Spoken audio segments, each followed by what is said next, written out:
3, 4 and 5 concerning the subject DBMS.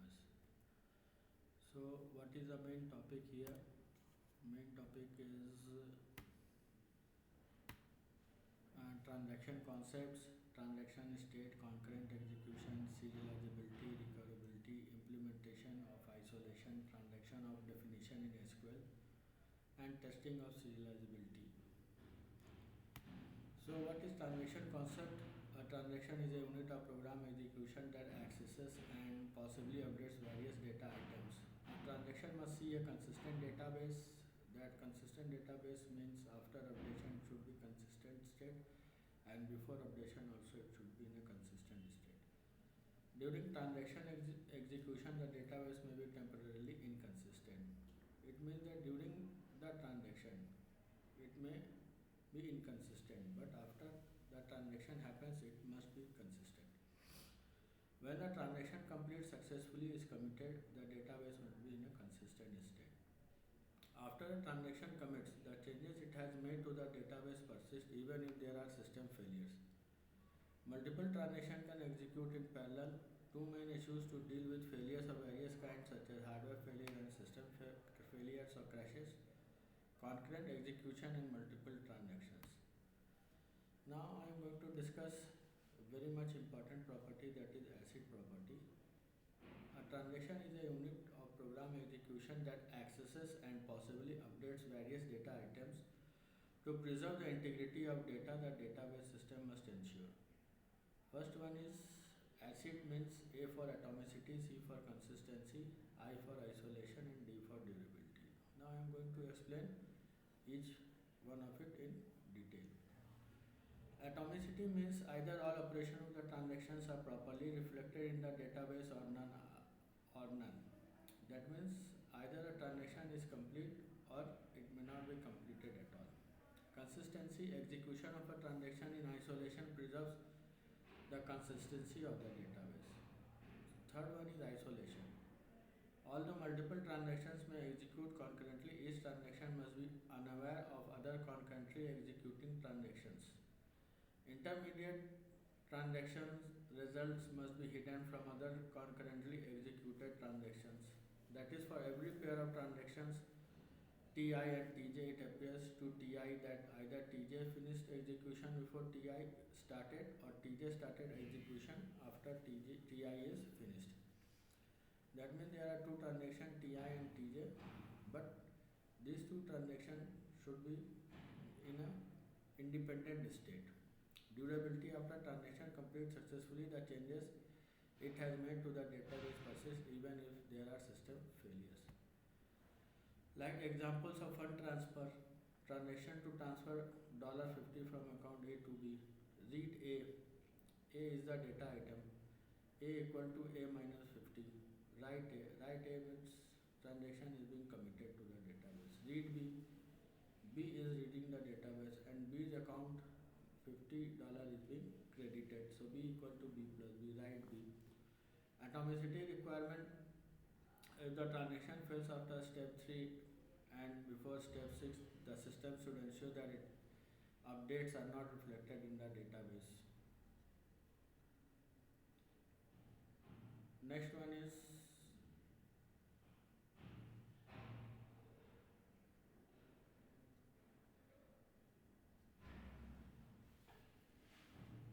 transaction state. Transaction states are active. The initial state, the transaction stays in the state while it is executing. Partially committed, after the final statement has been executed. Failed, after the discovery that a normal execution can no longer proceed. Aborted, after the transaction has been rolled back and the database restored to its state prior to the start of the transaction. Two options after it has been aborted. Restart the transaction can be done only if no internal logical error. Kill the transaction, it means to abort the transaction. Committed, after successful completion. So in the next diagram, the states of the transaction is being shown. Active, partially committed, committed, failed and aborted. The transactions which are partially committed is categorized into failed transactions. Implementation of atomicity and durability. The The recovery management component of a database system implement the support of for atomicity and durability. The shadow database. Assume that only one transaction is active at a time. A pointer called DB pointer always point to the current consistent copy of the database. All updates are made on a shadow copy of the database, and DB pointer is made to the point to the updated shadow copy only after the transaction reaches the partial commit and all updated pages have been flushed to disk.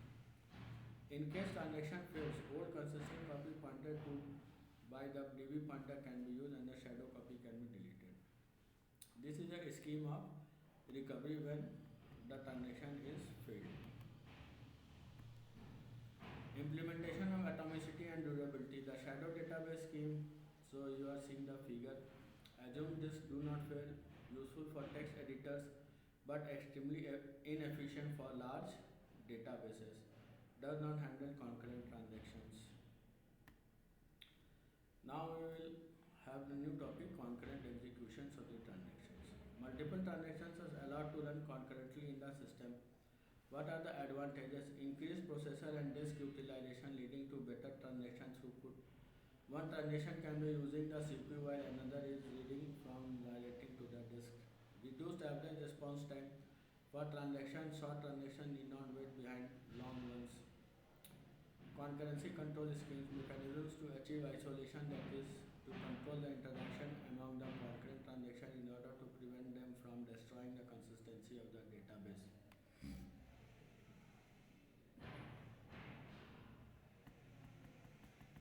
Now we are doing some examples of fund transfer again. Isolation requirement. If between step 3 and 6 another transaction is allowed to access the partially updated database, it will see an inconsistent database. That is the problem of inconsistent read problem. The sum A plus B will be less than it should be. Isolation can be ensured trivially by running transactions serially, that is one after the other. However, executing multiple transactions concurrently has significant benefits, as we will see. Durability requirement. Once the user has been notified that the transaction has been completed, the transfer of $50 has taken place, the update to the database, the transaction must proceed despite failures. What are schedules? Schedules is the sequence of the transactions. A sequences of instructions that specifically in a chronological order in which instructions of concurrent transactions are executed. A schedule for a set of transactions must consist of all instructions of those transactions. Must preserve the order in which the instructions appear in each individual transaction. A transaction that successfully completes the execution will have a commit instructions as the last statement. A transaction that fails to successfully complete its execution will have an abort instruction as the last statement. So if a transaction is completed, it will have a commit instruction, and if a transaction is not completed, it will have an abort instruction. Now in the next slide I am going to show you how the schedule works. So there are two transactions, T1 and T2. In T1, read A equal to A minus 50, write A, read B equal to B plus 50 and write B. And in T2 transaction, read A temporary, A equal to A into 0.1, A equal to A minus 10, write A, read B equal to B plus 10 and write B.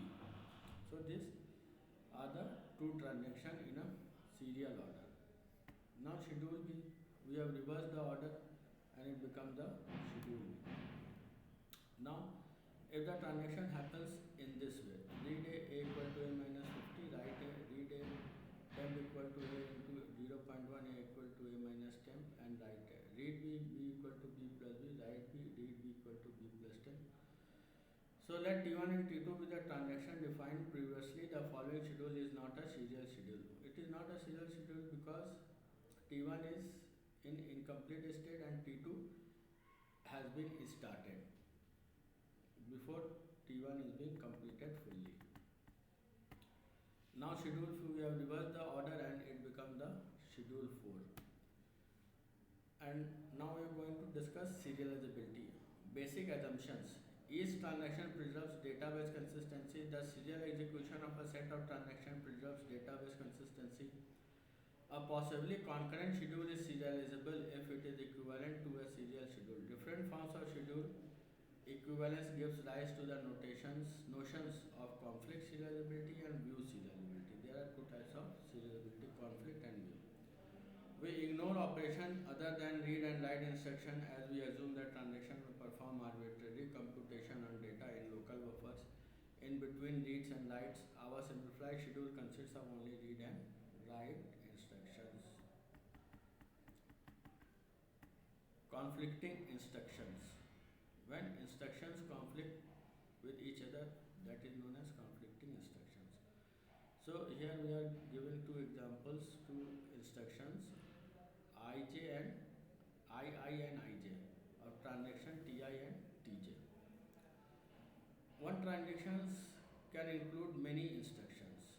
So in TI instruction is II and in TJ instruction is IJ.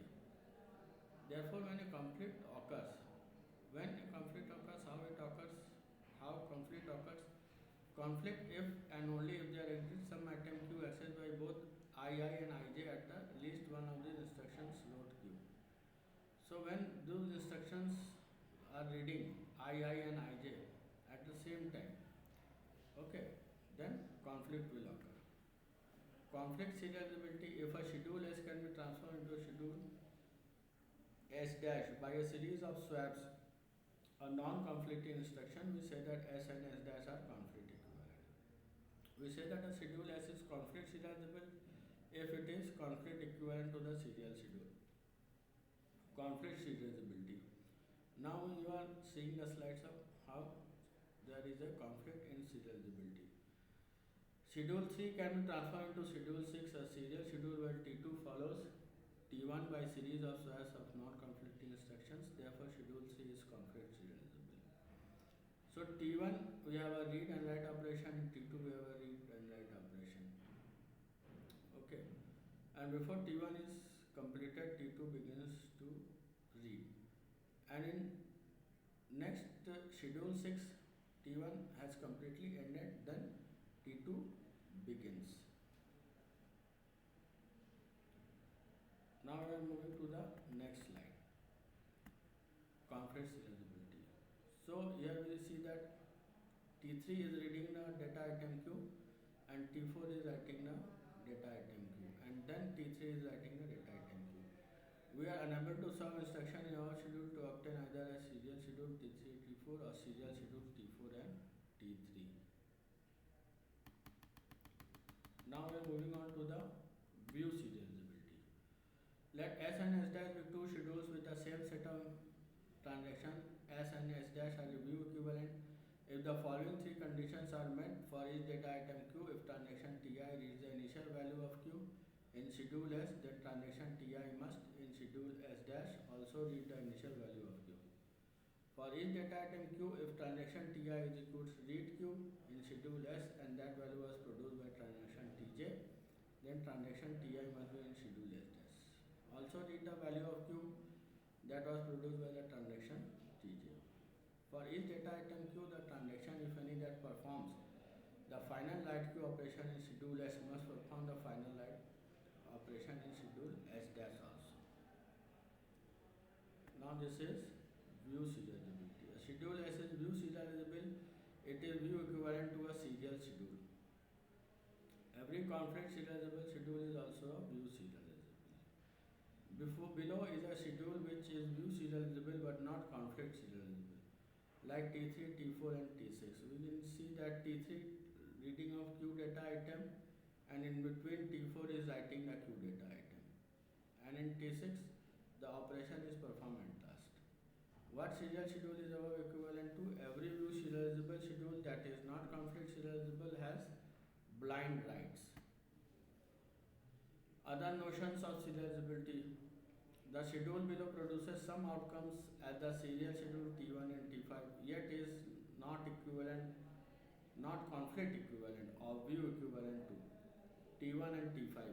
So T1 is operating and in between T5 comes in, and again T5 is operating, again T1 comes in.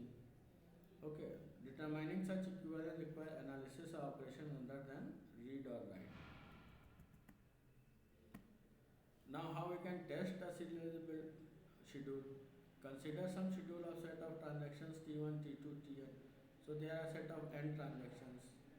We can draw a precedence graph. A directed graph where the vertices are the transaction names. We draw an arc from Ti and Tj if two transaction conflict and Ti access the data item on which the conflict arose earlier. We may label the arc by the item that was accessed. Now we are moving to the next slide. Now it has the precedence graph and the schedule is drawn in a table format. Okay. Now we are seeing that T1 and T4. So the circle is being crossed by T1 and T4. Okay. Test for conflict serializable. So here is a test for conflict serializable. A schedule is conflict serializable if and only if its precedence graph is acyclic. The cyclic detection algorithm exists. We take order n squared time where n is the number of vertices in the graph. Better algorithm take order n plus e where e is the number of edges. If precedence graph is acyclic, the serializable order can be obtained by a topological sorting of the graph. This is linear order consistent with the partial order of the graph. For example, a serializable order for the schedule A would be T5 T1, T1 to T3, T3 to T2 and T2 to T4. There can be other ways also by which we can test for the conflict serializability. Now test for view serializability. What is the test? The precedence graph test for conflict serializability cannot be used directly to test for view serializability. We have seen earlier that view serializable implements conflict serializable, but the testing condition for two is different. Extension to test for view serializability has cost exponential in the size of the precedence graph. The problem of checking if a schedule is view serializable falls in the class of NP-complete problem. Thus, existence of an efficient algorithm is extremely unlikely. However, practical algorithm just check some sufficient condition for view serializable can still be used.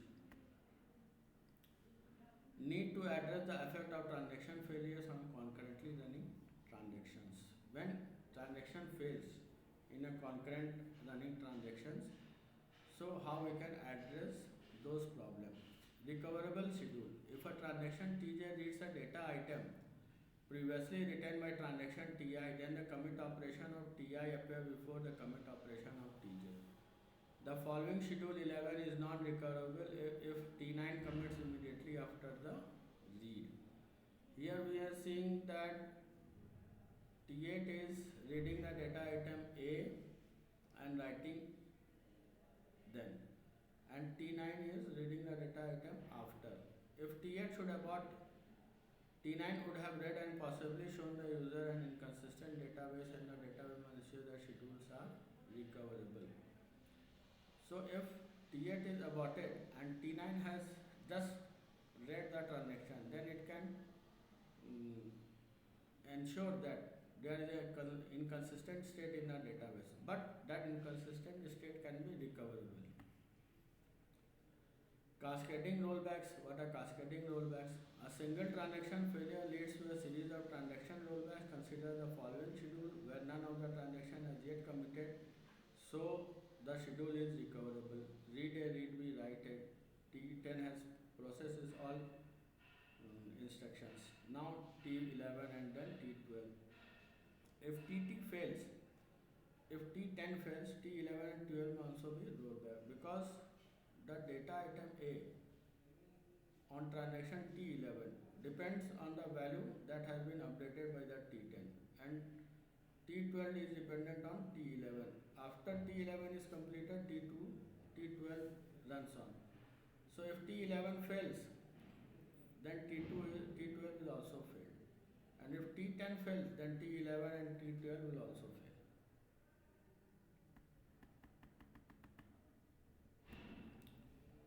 Cascadeless schedule. Cascadeless schedules, cascading rollbacks cannot occur for each pair of transactions Ti and Tj such that Tj reads a data item previously written by Ti.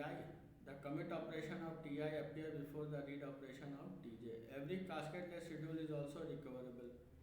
It is desirable to restrict schedule to those that are cascade-less. Now we are moving on to the new topic, that is concurrency control. A database must provide a mechanism that will ensure that all possible schedules are either conflict of view serializable and are recoverable and preferably cascadeless. Second is a policy in which only one transaction can execute at a time generates serial schedules but provides a poor degree of concurrency. Are serial schedules recoverable cascadeless? Testing a schedule for serializability after it has executed is a little too late. What will be the goal? To develop concurrency control protocol that will assure serializability. Serializability can only be concurrency can only be controlled by serializability. There are other mechanisms also. Concurrency control versus serializability test. Concurrency control protocol allow concurrent schedules but ensure that schedules are conflict or view serializable and are recoverable and cascadeless. Concurrency control protocol generally do not examine the precedence graph as it is being created. Instead, a protocol imposes a discipline that avoids non-serializable. Different concurrency control protocols provide different trade-offs between the amount of concurrency they allow and the amount of overhead that they incur.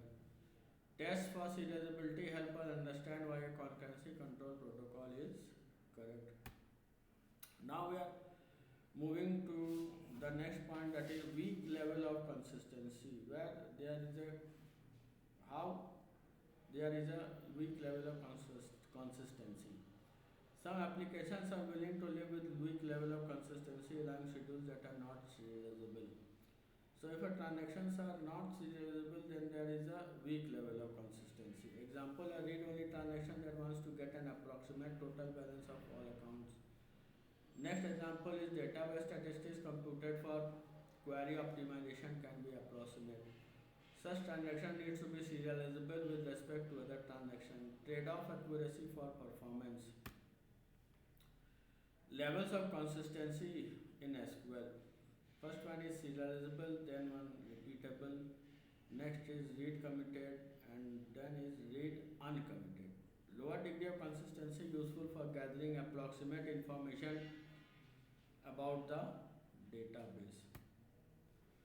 Transaction definition in SQL. What is a transaction? How we can define it in SQL structured query language? Data manipulation language must include a construct for specifying the set of actions that comprise a transaction. In SQL, a transaction begins implicitly. A transaction in SQL ends by commit work. Commit concurrent transactions, current transactions, and begin a new one. Rollback work causes current transactions to abort. Level of consistency: serializable, repeatable, read committed, and read uncommitted. So here we end it. Next is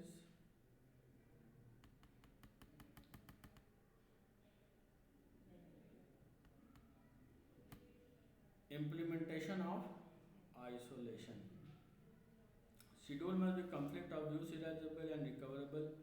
For the sake of database consistency and preferable cascadeless, a policy in which only one transaction can execute at a time generates serial schedules but provide a poor degree of concurrency. Concurrency control schemes trade off between the amount of concurrency they allow and the amount of overhead that they incur. Some schemes allow only conflict serializable schedules to be generated, while others allow view serializable schedules that are not conflict serializable.